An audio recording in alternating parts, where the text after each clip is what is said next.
in Chris Broussard. We've got 3 NBA issues we've got to get to. Chris Broussard is our NBA voice. Okay, let's start with something. This Warrior thing is interesting. If Boogie Cousins throws a mouthpiece, he's out for 4 days.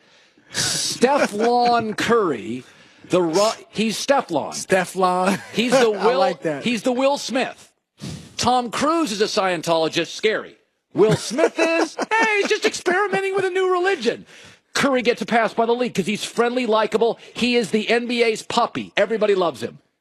Come on now, Chris. But hold on. DeMarcus Cousins has baggage. You always take baggage into consideration. Do you? Yes, of course. This guy took a poop on the floor. I will say my first thought when I saw Steph throw the mouthpiece was he's got an issue with throwing his mouthpiece. Yeah. Because remember he did it in the finals against Cleveland. But look, we do like Steph. I mean, and this is somewhat why some players resent him because he does get a pass. He's the lovable Steph Curry. Teacher's pet. Yeah, and a lot of the media, remember, a lot of media nowadays are analytics-driven guys, too. Right. And by analytics, I mean they love his game. And so that plays into it, obviously, you know, the everyman scenario where people think, hey, he's not that big, he's not that athletic, he's not he shoots jumpers. Even his shoe looks like what a pharmacist would wear. He is the ultimate suburban basketball player. You know what? You brought up something interesting. I don't know if we've talked about this before. The game is becoming suburban. Most of the best players now are from the suburbs. Kyrie Irving's from the suburbs. Now, his game is street. His game is straight up and one street mixtape and all that. But he's suburban. Karl Anthony Towns from the suburbs. Ben Simmons. Andrew Wiggins. I mean, this isn't the street. These kids nowadays, the best players aren't growing up playing on playgrounds. They're not. A lot of them never even play outside. They're always playing AAU ball in the gym, working with a personal trainer. And also, that it used to be you fought over the. This is my theory on. Okay, so I'm going to show this Jordan Bell play. And I got a theory on this, and I want you to react to it. So Jordan Bell, it's a blowout last night. The Warriors get a pass. They're clubbing everybody in the league, right? And so Jordan Bell, leading big, comes down and does an alley-oop off the glass, leading by 25. Now, here's my theory. Years ago, there were repercussions for that. But what happened years ago, Chris, is players were fighting over the pie. Everybody's rich. This is Dubai. This is Beverly Hills. There is no hand check. So the bottom line is players, there's no resentment and bitterness in the league. So you do this and everybody's like, dude, you got to know better. If Jordan did this in the 90s, let me tell you something. But hold on. Some of it, though, the rules were different. You could hammer somebody in the 90s. You know, and get like a foul. That's right. All it'd be, a foul. No suspension, no flagrant. Just a regular foul. So you can be a hot dog now. You're not going to pay a price for this. I will say this, though. A little bit of pushback on what you're saying. Remember a year ago, not even a year ago, last April, Lance Stevenson of the Pacers goes up for a breakaway layup late in a blowout win over Toronto. And the Toronto players got upset. P.J. Tucker got in his face. You know, they were saying it was classless and all that. And actually, Stevenson went back and said the game before, Norman Powell, I think your teammate, had dunked late in a blowout win. So don't jump on me. So some players, there's still that little bit of resentment. But obviously, the game is not nearly as contentious. It's not. But don't forget, Magic and Isiah used to kiss before playing in the finals. No, that's a good point. Remember that? Now, and Magic did hammer him. It was tough love. Remember he hammered him with the elbow after that? But yeah, so if guys did that today, we tend to romanticize the past. No, we do. We do. It's just, I thought it was funny last night, is that, it used to be a pie and everybody was getting their sliver. In fact, I had a number on this. Listen to this number. In 1999, 11 guys made $10 million or more. Now it's 117. So it's hard to be bitter and resentful when you're driving your second Bentley home.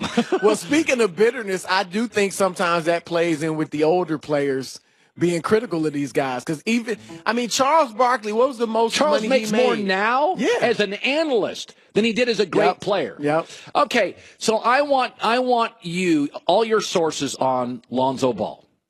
Now, he's had 3 games, 13-9-9. What are your sources? And I'm going to talk Ben Simmons in a second. What are your sources saying on Lonzo Ball? Good, bad, and ugly. What are they telling you? It's still split. I mean, there are those that talk about the lack of athleticism. He's not that strong. He's not. Look now at his shooting percentage and things like that. Then there are those that love his IQ, that think he's going to be fantastic. I mean, you heard Alvin Gentry say before the game last night that there's no doubt this guy is going to be fantastic, or not last night, but no doubt he's going to be fantastic. I would say more of the people I talk to think he's going to be a really good player, like a star type player. I do. Yeah. They love, like I said, the IQ, the feel for the game, the length. Yeah, exactly. I love him. I think he's off to a very good start. Yeah. I mean, he's a 19-year-old kid. We got to expect him to need to grow into his body. By the way, he plays John Wall tomorrow night. He's going to get beat up. Yeah, Wall is going to go at him. Marcin Gortat even said that, his teammate. No. He's got a bullseye on his chest. Oh, yeah, John Wall is going to torture him for 3 hours on the defensive end. Okay, so Ben Simmons. Now, I got to tell you something. We both liked him. I have predicted, I think Simmons is better than Lonzo Ball. I got to tell you, Ben's a better scorer than I thought he would be. I think Philadelphia's got Carson Wentz and Ben Simmons. They got like 10 years of special. He is a better scorer in the NBA than I thought he would be. Well, remember, he was a good scorer in college. He averaged 19 in college. He can't shoot. Now, he cannot shoot outside. But if you watch his form is not bad. Like, it's not like Markelle Fultz at the free throw line. Like, Ben Simmons, when he shoots his jumpers, they look good. They just don't go in. And I mean, even when he's in the gym by himself. So I think that is fixable. But like you said, he's got everything else. And that's one reason we talked about it. I think he's more like Magic Johnson than Ball is. Yes. Because he can score. Magic couldn't shoot either. He developed a little set shot. There's something to be said about length and size. Magic and Ben are 6'9" and a half. Play the point. I mean, Ben's not a point, but on this team, he ends up with a ball like a point. And I tell you what, I think he should be there. He's just the point guard. Yes. Make him the point guard. That has everybody in their roles. The roles will be better defined. I don't want to get ahead of myself. This might sound crazy, but when you look at their positions and you look at their ability, Ben Simmons, we've talked about Magic. Joel Embiid, he doesn't play like him, but Kareem. Like the big point guard and the great. Let's slow down. That's a little much. I said it's a little far, but I'm saying you got the great point guard and the great center. Watch it in the future. Carson Wentz is Joe Montana, Nelson Aguilar is Jerry Rice. But see, in a few years, everybody be like, Broussard was ahead of the curve. Or Broussard was crazy. If Embiid stays healthy. Okay, 30 seconds. Christine, what do you make of D-Wade off the bench? I think you can do that in the East. Just like, hey, dude, just let JR. I like what you're saying, and I hope that it's right, that he realized, hey, we could probably get rid of some potential chemistry issues if I just go to the bench and let JR play. It's the East. It doesn't matter. This should have been the case anyway. I mean, you could see that Wade should have been coming off the bench. You can't have a backcourt with no shooting in today's NBA. He and Rose play exactly the same. Both slashers, don't shoot the three. I think this is a great move for him, and this is his MO. He's a selfless superstar. You can see it in Miami by the way he just gave the team to LeBron. I love Dwyane after the second year. I really do. Yeah. Good dude. I think this is a good move. All right, good seeing you, bud.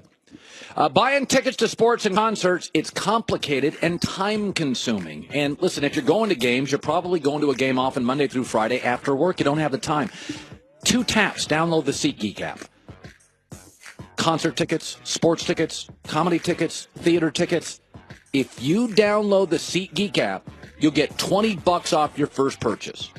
Just promo code it, HERD, H-E-R-D.